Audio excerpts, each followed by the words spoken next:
لو أنزلنا هذا القرآن على جبل لرأيته خاشعا متصدعا من خشية الله.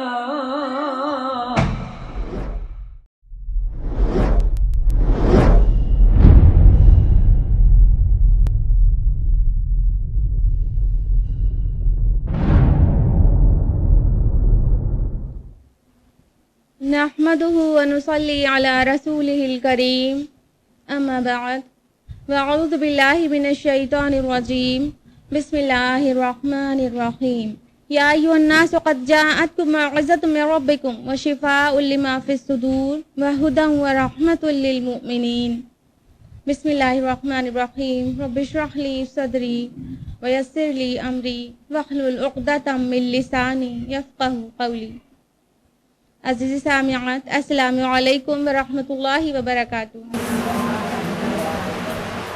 خلاصہ قرآن مجید میں الحمدللہ 1/3 قرآن مکمل ہو چکا ہے، یعنی 10 پارے، اور آج ہم لوگ 11واں پارہ جانیں گے۔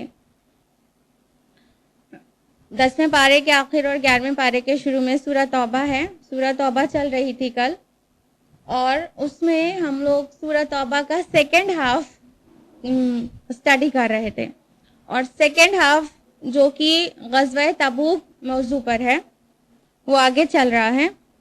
پارہ نمبر 11 یوں تو آیت نمبر 94 سے سٹارٹ ہوتا ہے سورہ توبہ کی، لیکن ہم 12ویں رکوع سے سٹارٹ کریں گے پورا۔ 12واں رکوع جو کہ آیات 90 سے 99 پر بیسڈ ہے۔ آیت نمبر 91 ہے۔ اس میں قتال کے ایگزمپشنز کا بیان ہے، یعنی وہ لوگ جو جہاد فی سبیل اللہ کے سفر پہ نہ جائیں تو ان کے لیے کوئی حرج نہیں ہے، وہ بیان ہے۔ آیت نمبر 91، کچھ گناہ نہیں ضعیفوں پر، نہ بیماروں پر، اور نہ ہی ان لوگوں پر جن کے پاس خرچ کرنے کے لیے کچھ بھی نہیں، جبکہ وہ اللہ اور اس کے رسول کے ساتھ مخلص ہوں۔ یعنی جو اللہ اور رسول کے ساتھ مخلص ہیں، دین پہ عمل کرنے والے ہیں، اور جہاد فی سبیل اللہ کے لیے جانا چاہتے ہیں لیکن وہ ضعیف ہیں، بہت کمزور ہیں یا بیمار ہیں، یا تو ان کے پاس سفر کے لیے کوئی سواری وغیرہ نہیں ہے، تو ان کے نہ جانے میں کوئی ملامت نہیں ہے۔ آیت نمبر 92 میں ہے کہ جو لوگ سواری نہ ہونے کی وجہ سے یا مجبوری کی وجہ سے نہیں جا سکتے ہیں ان کا کیا حال ہوتا ہے۔ آیت نمبر 92، ان کی آنکھوں سے آنسو جاری تھے اس رنج سے کہ ان کے پاس کچھ نہیں جسے وہ خرچ کر سکیں۔ تو حقیقت میں اللہ کی راہ میں جہاد پر جانا چاہنے والا نہ جا کر بے حد پریشان ہوتا ہے، اس کی آنکھیں اور اس کا چہرہ بتاتا ہے کہ یہ جھوٹا عذر نہیں ہے، عذر شرعی ہے، اور یہ جانے کے لیے بےتاب ہے اور شہادت کے لیے شوقین ہے۔ آیت نمبر 96 میں منافقین کے لیے فرمایا کہ یہ قسمیں کھائیں گے اے مسلمانوں تمہارے سامنے کہ تم ان سے راضی ہو جاؤ، اور اگر تم ان سے راضی ہو بھی گئے تو یاد رکھو اللہ تعالیٰ ان نافرمانوں سے ہرگز راضی ہونے والا نہیں ہے۔ یعنی کہ جب تبوک سے واپس آئے سارے مسلمان، تو جو منافقین نہیں گئے تھے وہ اب مسلمانوں کو منانے اور ان کو راضی کرنے کے لیے جھوٹی قسمیں کھا رہے تھے کہ اللہ کی قسم ہم کو عذر شرعی تھا، اللہ کی قسم ہمیں یہ مجبوری تھی، ہماری بیوی بیمار تھی تو ہمارا بچہ بیمار تھا، تو وہ کسی طرح کہ مسلمان راضی ہو جائیں اس بات سے، انہیں یقین ہو جائے کہ وہ لوگ عذر پر نہیں گئے ہیں۔ لیکن اللہ تعالیٰ تو دل کی بات جانتا ہے، وہ کہتا ہے اگر مسلمان راضی ہو بھی گئے تو اللہ تعالیٰ راضی ہونے والا نہیں ہے۔ آیت نمبر 98 اور 99 میں ہے کہ جو بدو لوگ ہوتے ہیں یعنی دیہاتی لوگ، ان میں سے کچھ متقی مسلمان بھی ہیں اور کچھ منافقین بھی تھے۔ رکو نمبر 13 جو کہ آیات 100 سے 110 پر مبنی ہے۔ آیت نمبر 100 میں درجہ بندی آ رہی ہے اہل ایمان کے لیے، یعنی ایمان والوں میں کیا لیولز ہیں، کیا درجہ بندی ہے، یہ مضمون ہے۔ دھیان سے سنیے گا۔ سابقون الاولون یعنی پہلے سبقت کرنے والے مہاجرین اور انصار میں سے، اور جنہوں نے ان کی پیروی کی بھلائی کے ساتھ، ان سے اللہ راضی ہو گیا اور وہ اللہ سے راضی ہو گئے، اور ان کے لیے باغات تیار ہیں جن کے نیچے نہریں بہتی ہوں گی اور وہ ہمیشہ اسی میں رہیں گے۔ یعنی اللہ سبحانہ تعالیٰ فرما رہے ہیں کہ جو سب سے اونچے لوگ ہیں اللہ کی نظر میں، وہ سابقون الاولون ہیں، یعنی جو سب سے پہلے اسلام کی دعوت پر لبیک کہتے ہیں، اور جب بھی حق ان کے سامنے آتا ہے یہ بالکل سب سے پہلے آگے لبیک کہہ دیتے ہیں اور حق کو فوراً ہی قبول کر لیتے ہیں. تو یہ سابقون الاولون یعنی پہلے سبقت کرنے والے کہلاتے ہیں. سب سے اوپر ان کا درجہ ہے، پھر اس کے بعد ان کی پیروی کرنے والوں کا. اور سابقون الاولون بالکل سوچتے نہیں ہیں، کسی بھی حق پہ قدم بڑھانے کے لیے سوچتے نہیں ہیں. علامہ اقبال نے ابراہیم علیہ السلام کے لیے یہ شعر کہا ہے: بے خطر کود پڑا آتش نمرود میں عشق، عقل ہے کہ محو تماشائے لب ابام ابھی. تو ابراہیم علیہ السلام نے سوچا تھوڑی تھا آتش میں آگ میں کودنے سے پہلے، بس وہ کود گئے تو ان کو پتا تھا ان کا رب کافی ہے ان کے لیے. آیت نمبر 101 میں منافقین کا ذکر ہے، جبکہ آیت نمبر 102 میں ان لوگوں کا ذکر ہے جو سابقون الاولون اور منافقین کے درمیان میں تھے.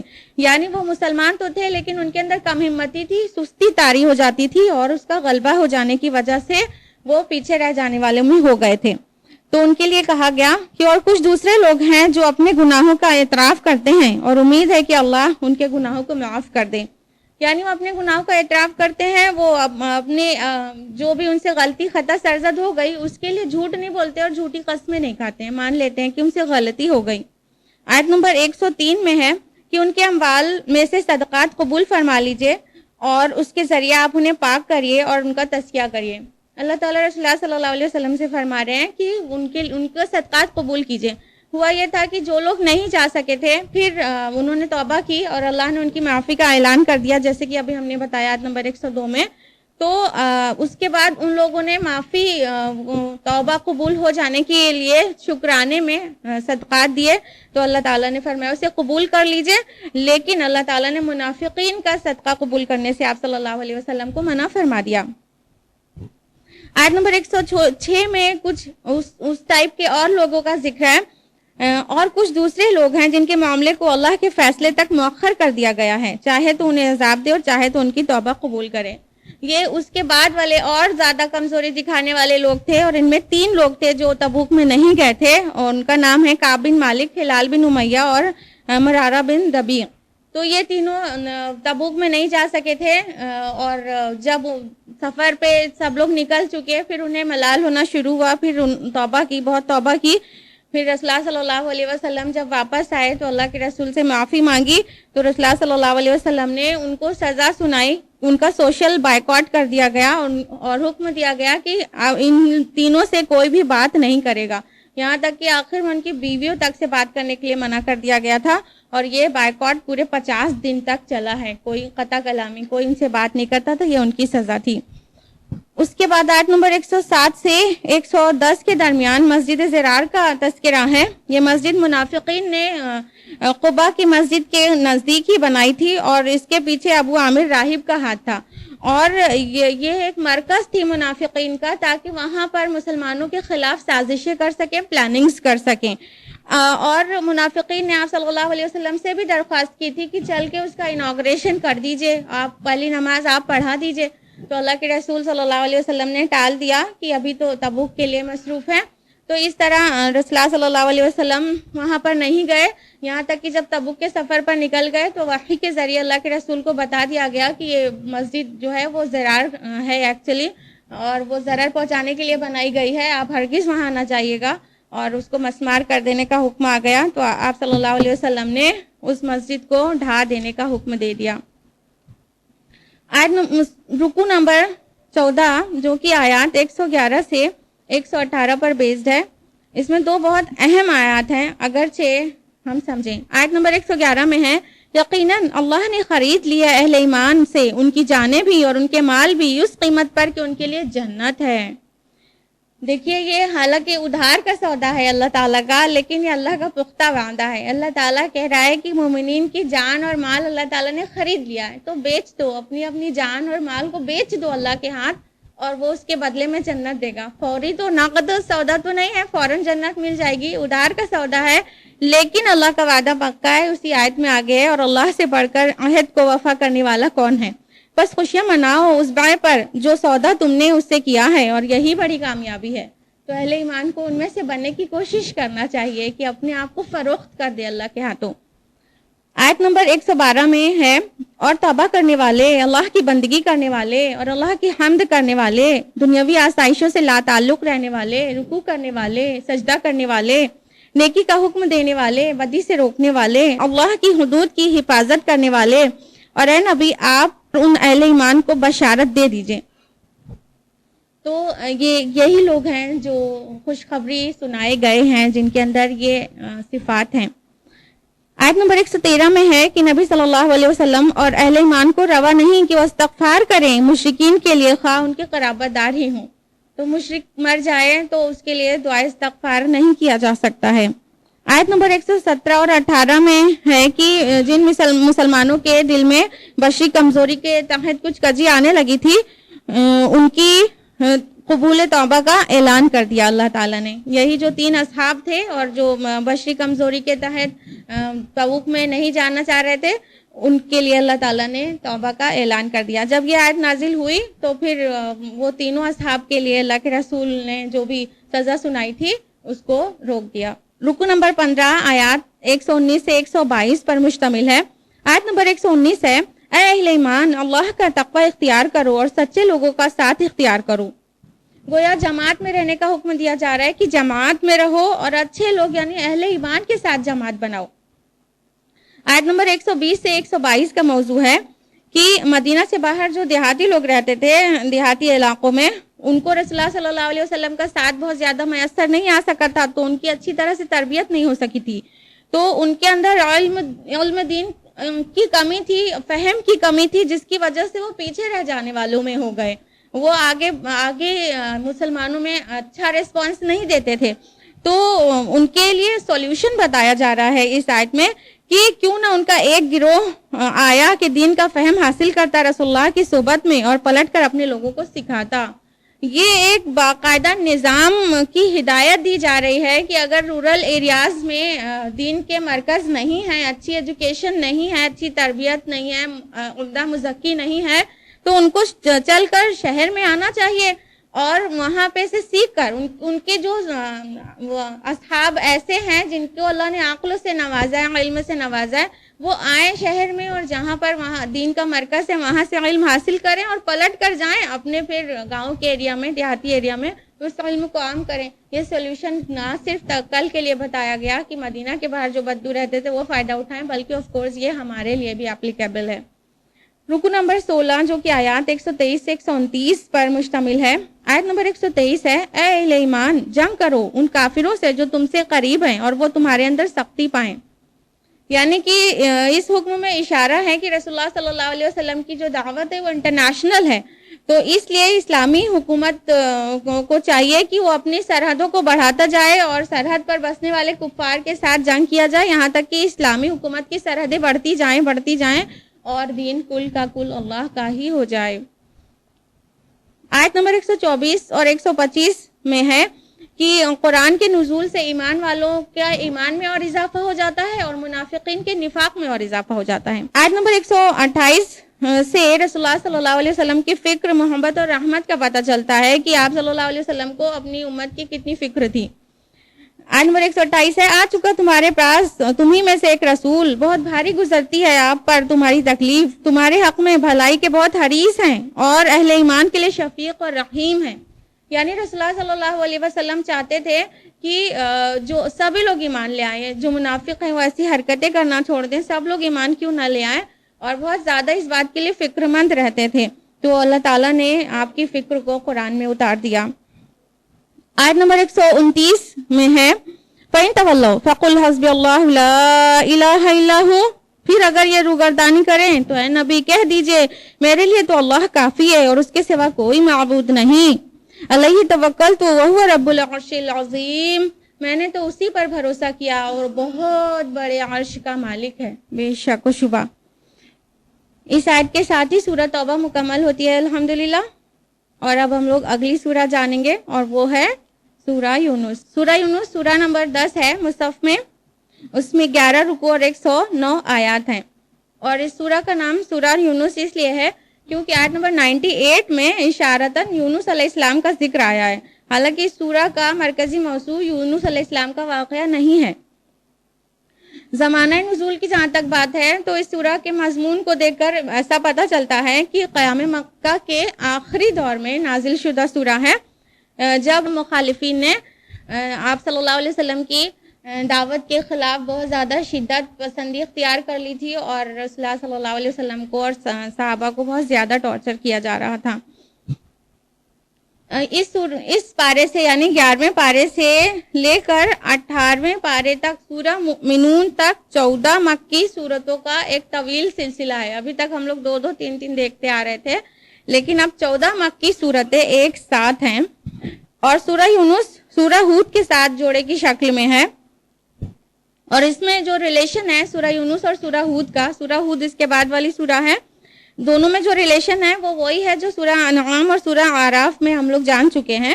سورہ یونس میں تذکیر بآلاء اللہ پر زور ہے، تو سورہ ہود میں تذکیر بایام اللہ پر زور دیا گیا ہے۔ سورہ یونس کے 11 رکوع میں سے صرف 2 رکوع ایسے ہیں جو رسولوں کے قصص پر مشتمل ہیں، اور بقیہ پوری صورت آفاق، انفس اور فطرت کی شہادتوں سے توحید، رسالت اور آخرت کی اوپر دعوت دیتی ہے۔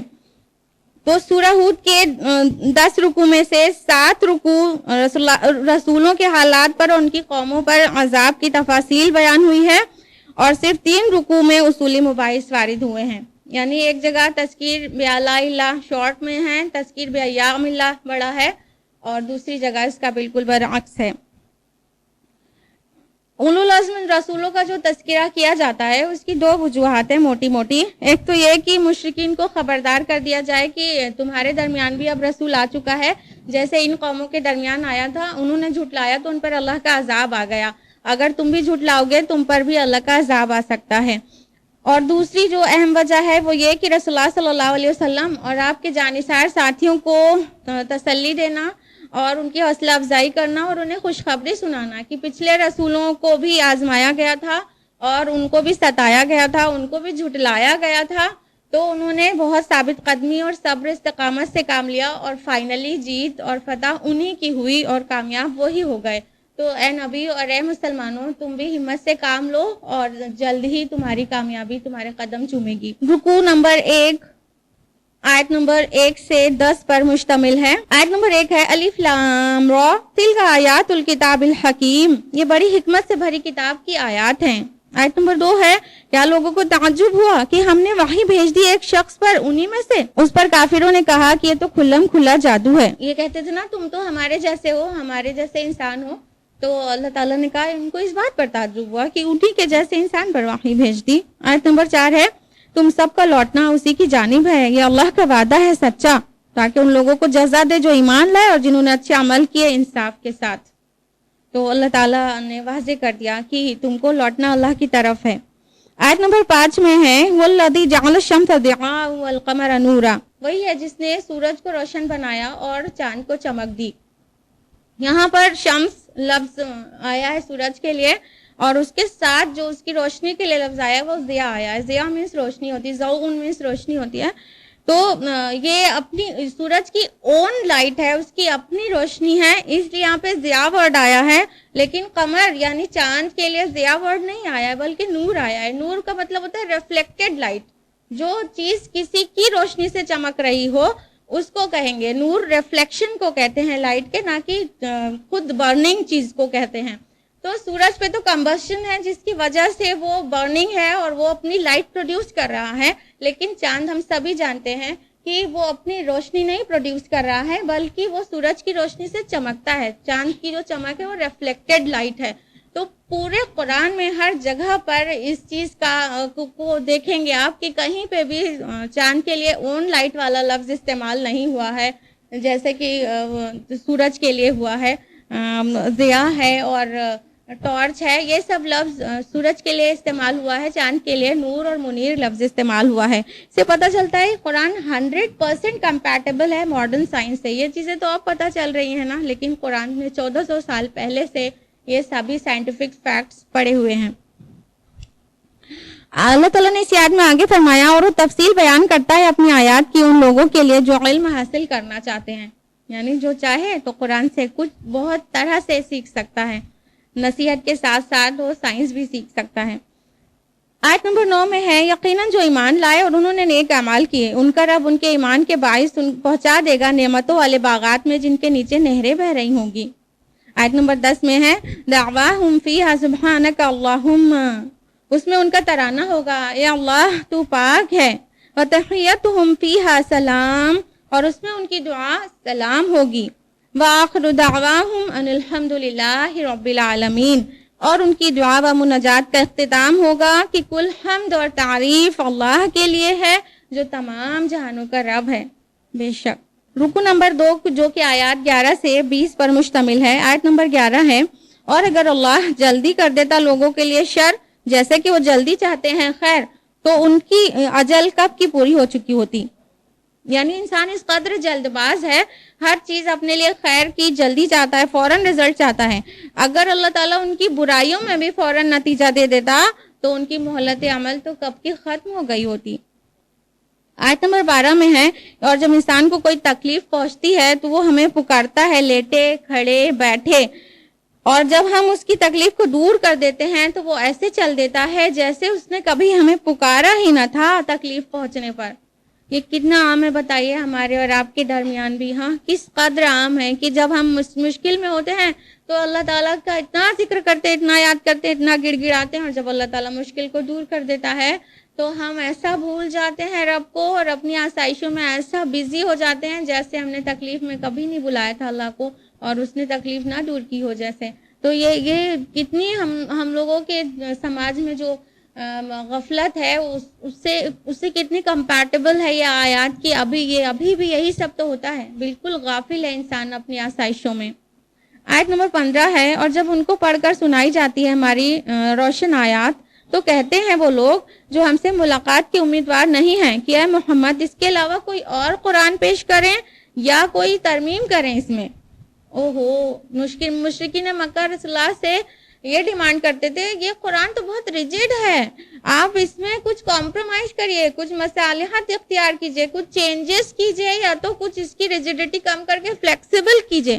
تو اللہ تعالیٰ کا جواب آیا کہہ دیجئے کہ میرے لیے بالکل ممکن نہیں ہے کہ میں اس میں اپنی طرف سے کوئی تبدیلی کر لوں، میں تو پیروی کرتا ہوں اس کی جو میری طرف وحی کیا جا رہا ہے۔ یعنی اللہ کے رسول کو بھی یہ اختیار نہیں تھا کہ قرآن میں کوئی ترمیم اور تبدیلی کر لیں۔ آیت نمبر 18 میں شرک کی مذمت بیان ہوئی ہے اور آیت نمبر 19 میں ہے اور نہیں تھے لوگ مگر ایک ہی امت پھر انہوں نے اختلاف کیا۔ آدم علیہ السلام سے جو نسل چلی آ رہی ہے تب سے لوگ ایک ہی امت تھے، اللہ تعالیٰ نے تو ایک ہی دین پر لوگوں کو پیدا کیا تھا، لیکن وہ اور نظریاتی اعتبار سے بھی ایک ہی تھے، لیکن اب آپس کی اختلافات نے اتنے سارے ادیان اتنے سارے مذاہب پیدا کر دیے۔ آیت نمبر 20 ہے اور وہ کہتے ہیں کیوں نہ اتاری گئی کوئی نشانی یعنی معجزہ اس پر اس کے رب کی طرف سے۔ آپ کہہ دیجئے غیب کا علم تو بس اللہ کو ہے، پس انتظار کرو، میں بھی تمہارے ساتھ انتظار کر رہا ہوں۔ یہاں پہ پھر وہی معجزے کی ڈیمانڈ کا جواب دیا گیا ہے۔ رکو نمبر 3 جو کہ آیات 21 سے 30 پر بیسڈ ہے۔ آیت نمبر 21 سے 24 میں وضاحت ہے کہ اللہ تعالیٰ لوگوں پر تکلیف ڈالتا ہے اور مصائب میں مبتلا کرتا ہے تاکہ وہ رجوع کریں، گڑ گڑائیں اور حق کو قبول کریں، لیکن جیسے ہی ان سے مصیبت کو ہٹا دیتا ہے تو وہ بغاوت کرنے لگتے ہیں اور ناحق پر عمل کرنے لگتے ہیں، لیکن ان کی بغاوت کا وبال انہی کے اوپر ہے۔ اور اس چیز کی مثال اللہ تعالیٰ نے ایک کھیتی سے دی کہ جیسے ایک کھیتی ہو خوب لہلہانے لگتی ہو تو اس کا مالک سمجھتا ہے کہ اب میں اس پر قادر ہوں، میں اس کو کاٹوں گا اور مالا مال ہو جاؤں گا، لیکن اس سے پہلے اللہ تعالیٰ اس پر عذاب بھیج دیتا ہے اور وہ چورا چورا ہو جاتی ہے۔ اسی طرح وہ ان کی مثال ہے جو اللہ سے غافل ہیں، اللہ تعالیٰ وہ مصائب ڈالتا ہے پھر بھی ان کی آنکھیں نہیں کھلتی ہیں۔ آیت نمبر 24 میں ہے کذالک نفصل الآیات لقوم یتفکرون، اور اسی طرح ہم اپنی آیات کو کھولتے ہیں، واضح کرتے ہیں تاکہ غور و فکر کریں لوگ، ان لوگوں کے لیے جو غور و فکر کرنے والے ہیں۔ آیت نمبر 25 سے 27 میں ہے کہ جو لوگ احسان کی روش اختیار کریں گے روز قیامت ان کے چہروں پر نہ ہی سیاہی ہوگی نہ ہی ذلت ہوگی، لیکن جن لوگوں نے برائیاں کمائی ہیں ان پر ذلت چھا رہی ہوگی اور ان کے چہروں پر تاریک رات کے ٹکڑے اڑا دیے گئے ہوں جیسے۔ عمل پہ ہی پورا دار و مدار ہے، روز قیامت جب انسان اٹھے گا اس کی اپیئرنس بتا دے گا کہ یہ نیک ہے کہ بد ہے۔ تو گناہگار کے لیے کہا ان کے چہروں پر ذلت چھا رہی ہوگی اور سیاہی ایسی چھا رہی ہوگی